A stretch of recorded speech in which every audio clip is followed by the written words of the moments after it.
புனித நிக்கோலஸ். இவர் தனது வாழ்நாளில் ரகசியமாக பரிசுகள் வழங்கும் பழக்கத்தை கொண்டிருந்தவர். தற்காலத்தில் தமிழில் கிறிஸ்துமஸ் தாத்தா, நத்தார் தாத்தா என அழைக்கப்படுகிறார். நெதர்லாந்திலும் வடக்கு பெல்ஜியத்திலும் செயின்ட் நிக்கோலஸ் அல்லது சாண்டா என அழைக்கப்படுகிறார். ரோம பேரரசின் அனட்டோலியன் தீபகற்பத்தில் உள்ள பட்டாரா எனும் துறைமுக நகரில் 3ஆம் நூற்றாண்டில் கிரேக்க குடும்பத்தில் பிறந்தவர் ஆவார்.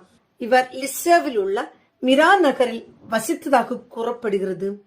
கிபி 325ஆம் ஆண்டு ரோம பேரரசர் 1ஆம் கான்ஸ்டன்டைன் என்பவரின் கேள்விகளுக்கு பதிலளித்த பல்வேறு ஆயர்களில் இவரும் ஒருவராவார். பைத்தீனின் நகரான நிசையாவில் நடந்த முதல் ஆயர்களின் கூட்டத்தில் கலந்து கொண்ட 151 ஆயர்களில் இவரும்